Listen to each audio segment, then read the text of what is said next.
Tu es propriétaire en France, félicitations. Mais te réjouis pas trop vite quand même. Parce que si ton locataire ne paye pas, ou pire, si tu as des squatteurs qui rentrent chez toi, tu vas mettre des années avant de les faire partir. Et toi, tu vas continuer à payer. Tu vas continuer à rembourser ton prêt à la banque, tu vas payer les charges, tu vas payer les frais d'avocat, bref, tu vas continuer à payer sans rien toucher. Et ce qui est merveilleux, c'est que tout ça est légal. Le locataire a tous les droits, le propriétaire a tous les problèmes. Et le résultat, eh bien, le résultat, c'est que rien qu'en Île-de-France, il y a 400 000 logements qui sont inoccupés. Les propriétaires préfèrent ne pas les mettre en location. Bref, on est devant une pénurie de logements qui est entretenue par l'État lui-même. Alors, si tu veux savoir pourquoi le locatif en France est devenu un piège à retardement, regarde bien cette vidéo jusqu'à la fin. Bonjour et bienvenue dans cette nouvelle vidéo de Draw My Economy. Comme toujours, si vous n'êtes pas abonné, je vous suggère de le faire et de cliquer sur la cloche pour être prévenu lorsque je sors une nouvelle vidéo. Je suis travailleur indépendant et lorsque j'ai lancé mon activité, je voulais une banque qui soit simple, rapide et surtout transparente. Je voulais pas perdre mon temps avec des frais cachés ou des applications compliquées. Et c'est exactement pour ça que j'utilise Revolut Business qui sponsorise cette vidéo depuis maintenant plusieurs mois. En quelques minutes, j'ai ouvert un compte en ligne sans paperasse et je gère aujourd'hui toute ma trésorerie depuis l'application qui est vraiment ultra fluide.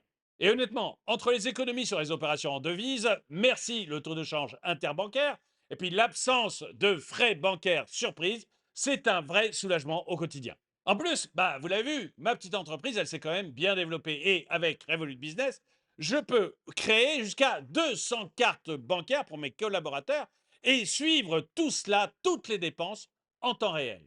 Bref, tout est conçu pour me faire gagner du temps et de l'argent. Et bonne nouvelle, en créant votre compte via le lien qui est dans la description de cette vidéo, vous recevez 20 euros offerts.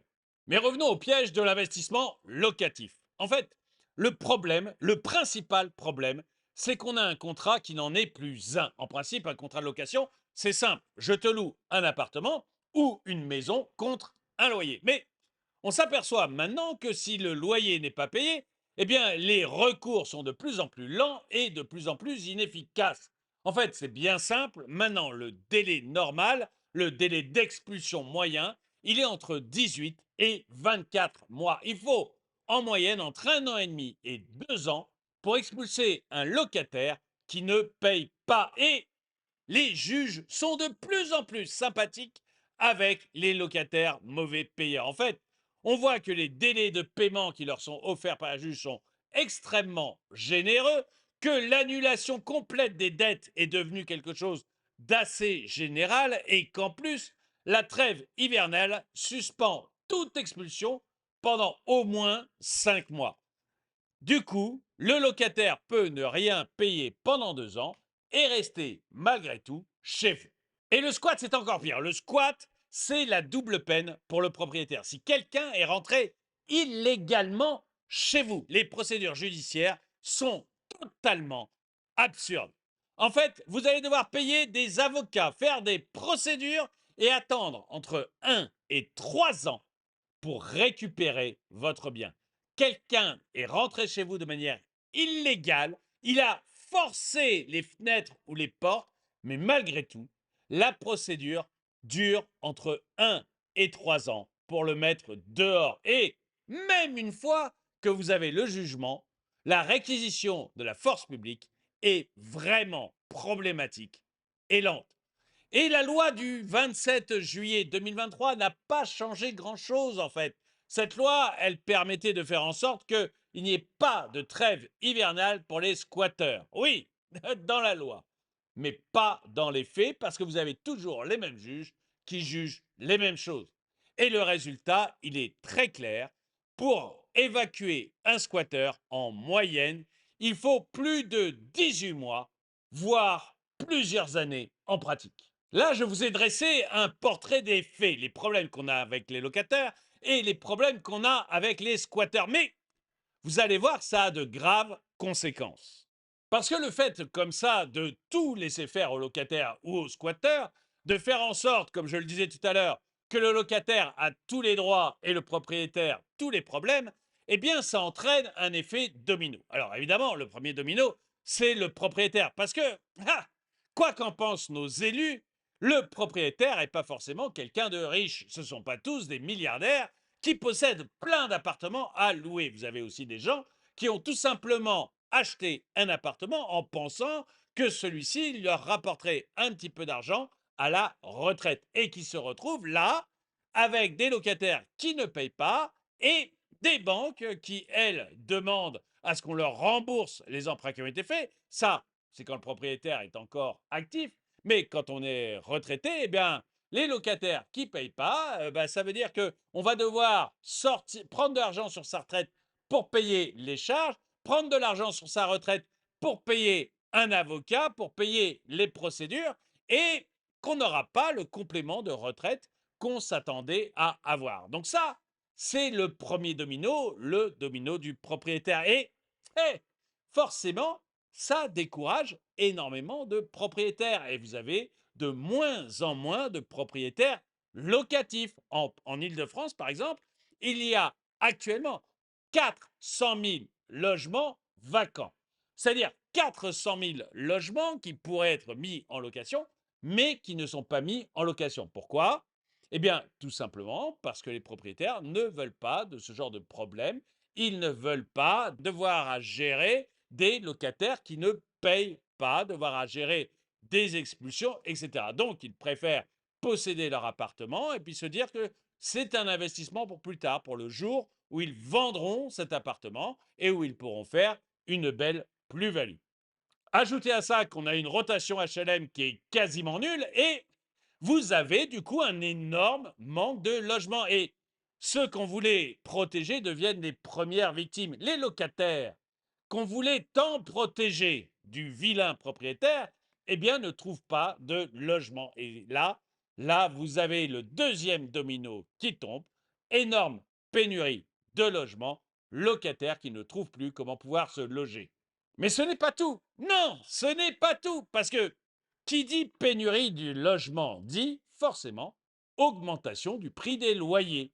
Et oui, parce que comme tout économiste le sait, lorsque vous avez une offre réduite et beaucoup de demandes, eh bien, vous avez une augmentation des prix. Et donc, les loyers finissent par être hors de contrôle. Et il y a vraiment une comparaison qui est très claire à ce sujet-là. Paris, par exemple, en location, c'est à peu près 31 euros du mètre carré. Eh bien, Berlin, c'est 14 euros du mètre carré.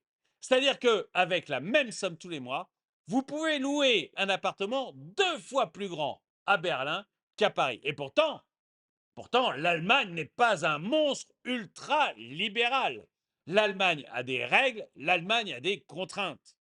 Oui, mais en Allemagne, le marché fonctionne. D'autant qu'à Paris, la rentabilité d'un bien locatif est extrêmement faible, inférieure à 2%. Du coup, les propriétaires font soit le choix de garder le bien et de ne pas le mettre en location, c'est de dont je vous parlais tout à l'heure, ils attendent tout simplement de pouvoir faire une plus-value sur la revente, soit ils décident de le mettre sur Airbnb, où là, vous n'avez pas toutes les contraintes que l'on met en général sur le bien locatif. Bref, vous avez une situation où les locataires ont énormément de droits, où les squatteurs eux-mêmes ont énormément de droits et où le propriétaire, lui, n'a finalement que des problèmes. Du coup, premier domino, de moins en moins de propriétaires veulent faire du locatif. Deuxième domino, eh bien, il y a de moins en moins de biens locatifs et les locataires ont de plus en plus de mal à se loger. Troisième domino, les prix des locations deviennent très très très élevés et ça devient de plus en plus compliqué à un locataire de payer ses loyers. Alors, qu'est-ce qu'il faudrait faire pour résoudre le problème de l'immobilier locatif en France? Quelles sont les réformes qu'il faudrait faire rapidement pour que les propriétaires soient un petit peu plus sûrs de leur investissement et du coup qu'ils se remettent à l'investissement locatif et que les locataires, eux, aient plus de facilité à trouver un logement à un prix abordable? Vous le savez, moi, je suis plutôt pour des réformes extrêmement tranchées, mais elles auraient très peu de chances d'être votées par l'Assemblée nationale. Donc, j'ai décidé de mettre un petit peu d'eau dans mon vin et de trouver des réformes qui soient des réformes de bon sens et qui soient des réformes acceptables par tout le monde.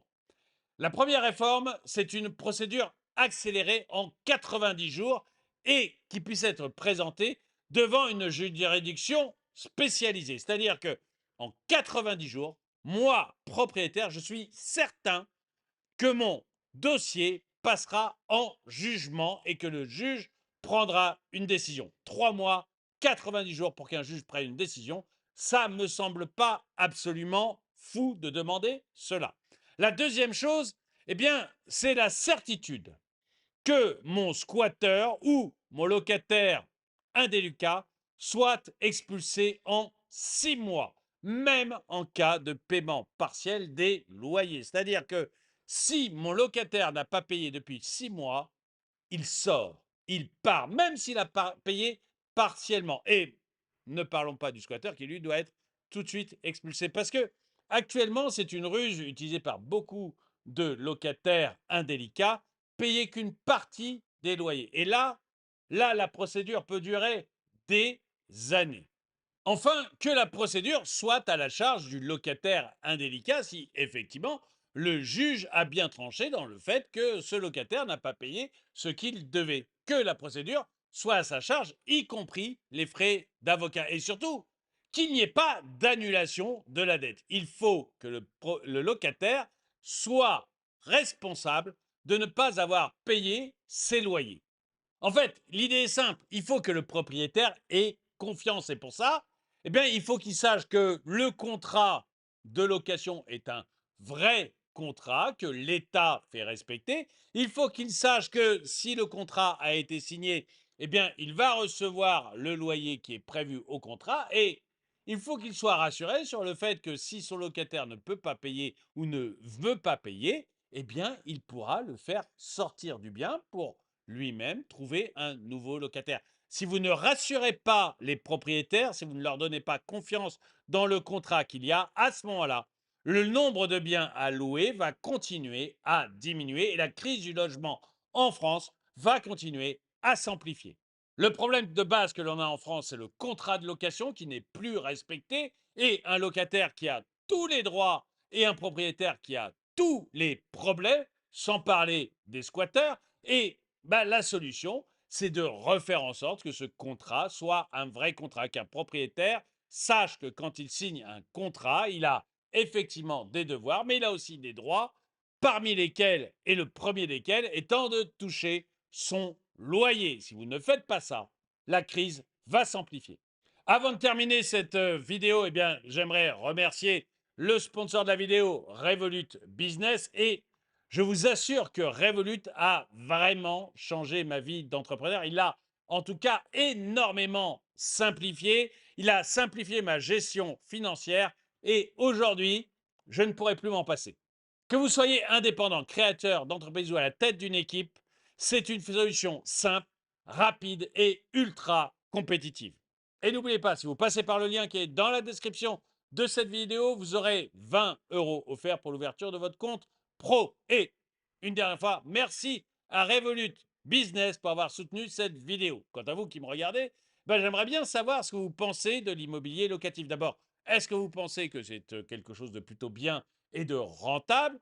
Est-ce que vous pensez comme moi qu'il faudrait quand même beaucoup rééquilibrer les choses entre locataire et propriétaire et arrêter que le locataire ait tous les droits et le propriétaire tous les problèmes? Ou est-ce que vous pensez que la solution est ailleurs? Et dans ce cas, dites-le moi également dans la description. En tout cas, merci d'avoir regardé cette vidéo. Mettez-lui un pouce vers le haut, commentez-la, partagez-la. Merci à tous ceux qui soutiennent la chaîne. Et moi, je vous dis à très bientôt.